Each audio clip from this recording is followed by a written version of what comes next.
মায়ের নামে এখানে ফ্যামিলি কার্ড হবে, স্মার্ট কার্ড। এই স্মার্ট কার্ডের প্রতি মাসেই ভাতাটা পাবে। কৃষক ভাইদের নামে কৃষি কার্ড হবে, এই ধরনের কৃষি কার্ড হবে, স্মার্ট কার্ড হবে। এই কার্ড দিয়ে কৃষক ভাইরা তাদের বিভিন্ন সুযোগ সুবিধা করবে। 1 কোটি ছেলে মেয়েদের চাকরির ব্যবস্থা করবে তারেক রহমান ক্ষমতায়। 1 কোটি ছেলের চাকরি হলে আপনার আমার ছেলে মেয়েরা চাকরি করবে। আমরা এই পরিবর্তনের কথা বলতেছি।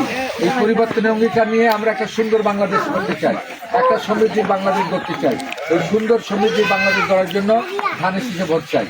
আরেকটি কথা, ধানের শীষ ক্ষমতা আসলে প্রত্যেকটা কৃষক ভাইদের 10,000 টাকার কৃষি ঋণ মৌকুব ঘোষণা মাফ করে দেবে।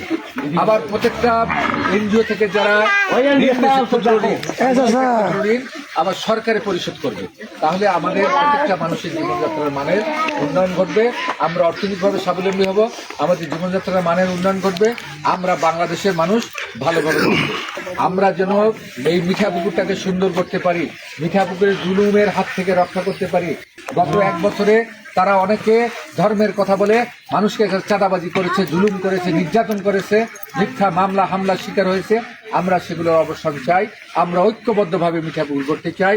ঐক্যবদ্ধভাবে মিঠাপুকুর করার জন্য আপনাদের সহযোগিতা দরকার, আপনাদের সমর্থন দরকার। আপনারা সহযোগিতা করবেন, আপনারা সমর্থন দেবেন, আপনারা পাশে থাকবেন। ইনশাল্লাহ আপনাদের সহযোগিতা নিয়ে আমি ধানের শীষে বিজয় হয়ে আপনাদের পাশে থেকে কাজ করব। আপনারা আমাদের দোয়া করবেন। ইনশাল্লাহ সবাই ভালো থাকবেন, ধানের শীষে ভোট দেবেন। আপনারা তো ভোট দেবেন, আপনাদের আত্মীয় স্বজন বন্ধু বান্ধবকে আপনারা আমার পক্ষ থেকে সালাম জানাবেন।